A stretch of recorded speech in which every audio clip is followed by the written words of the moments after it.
Moss stitch is another fun stitch. Instead of altering the rows knit and purl, as you do for jersey, we're going to alternate at every stitch. On the next row, you'll alternate the stitch, which is to say, knit the purl stitch and vice versa. It looks like this. It makes little balls, as each time we alternate a knit stitch and a purl stitch. And you always slip the first stitch to make the edge look nice. You make a knit stitch and we'll bring the yarn in front between the needles to knit the next stitch in purl.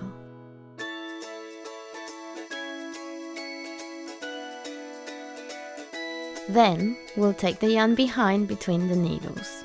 Then knit one, behind, knit,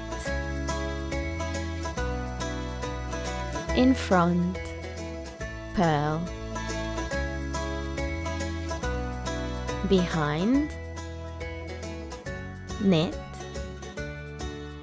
in front, purl,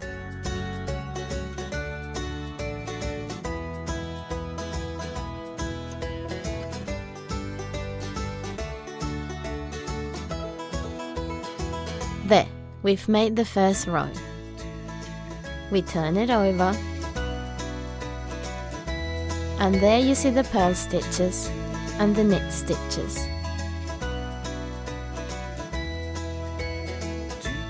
You don't knit the first stitch, or you make it a knit stitch. This one we knit purl.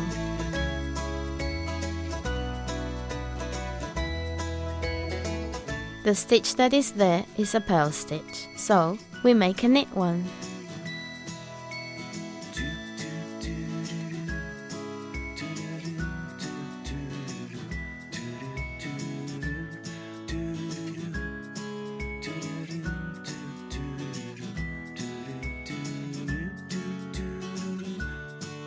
Now we start to see the stitch appear.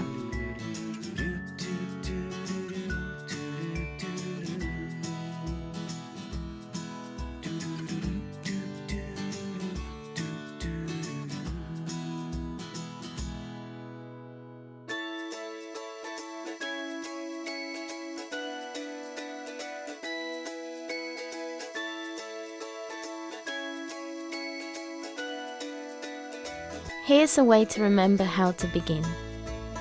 If you have an even number of stitches, begin the first row with a knit stitch and the second with a purl.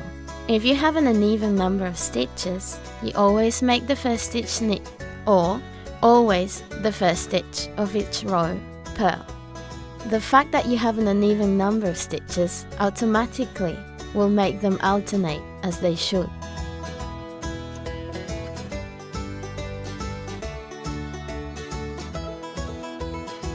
So we keep going. Purl, knit.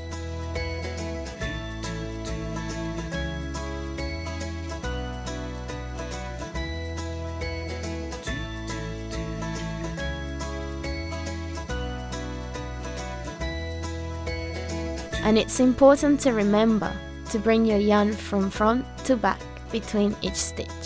Otherwise, it'll do weird things. That's it really for moss stitch.